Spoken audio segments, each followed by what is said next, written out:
Cela ta reč ima izhodišče v eni sami naravoslovni risbi, v stvarni risbi, proučevanju živali, rastlinja. In nastajajo ilustracije, ne? In izrezanke na koncu. Pravzaprav vsako reč, vsako žival, ko se jo lotim proučevati, pa jo moram narisati ali po naročilu, ali potem zase, moram fajn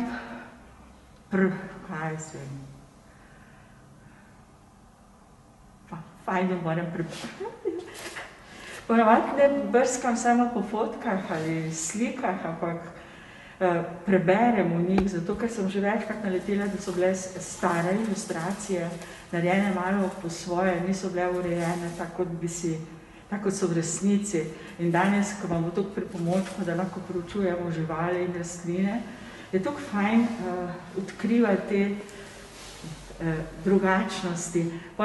Mogoče včasih tudi že razvoj toliko se spremenil in ko enkrat to odkriješ in začneš risati, se mi zdi, da je blazno fajn, če znaš tako narisati, da bo ta stvar živa postala. In zato pri meni nastaja ogromno skic, tam imamo pri kačjem pastirju, modrem deščavcu, pa tukaj pri pticah tudi nekaj, ker sem tudi v ilustraciji, sem v bistvu hotela prikazati na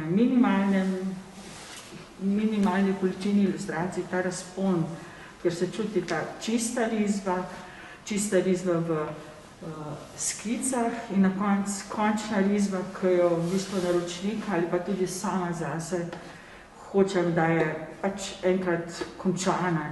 To je končana je z barvo ali svinčniki, barvni svinčniki.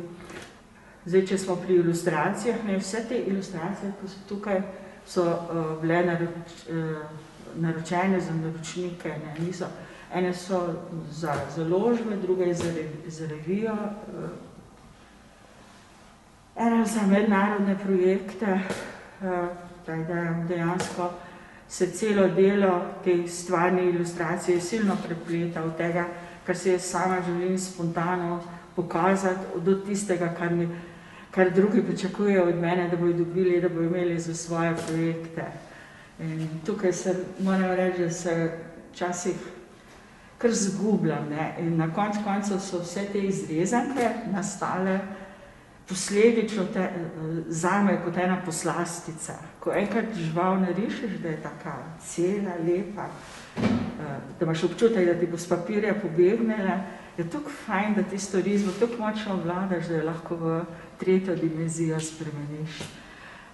Da sem pa začela te stvari delati, te stvari delati sem pa pred 30 leti šla v svoboden klic in sem si decembra pač mogla se svojim sodelavcem zahvaliti z nečim in sem ponavadi naredila ilustracijo. Zraven pa sem izdelala prav, da še kaj priložim in sem začela izdelovati te živali. Tako da december živali so bile, vse te izrezanke so bile namenjene za darila. Tehnika je kirigami, kar pomeni, da papir izrežeš in zložiš. In to je pač razlika od origamija, ker samo zlagaš, pa dobiš pol tretjo dimenzijo. Je pa zelo avtorska zaradi tega, ker dejansko moraš znati odlično risati, da lahko vse te detajle ujameš in da pol, ko živalco zložiš, da jo prepoznaš. Sicer karikirane risbe pa zloženke te obstajajo, sem jih kar nekaj zasledila na spletu, ampak tako dodelanih v tej naravoslovni stvarni drži jih pa še nisem zdaj videla. Tele veveričke ilustracije so bile namenjene za knjigo pismi od Svetlane Makarovič, ker je več ilustratorjev sodelovalo, ampak niso noter prišle, jih je bilo preveč.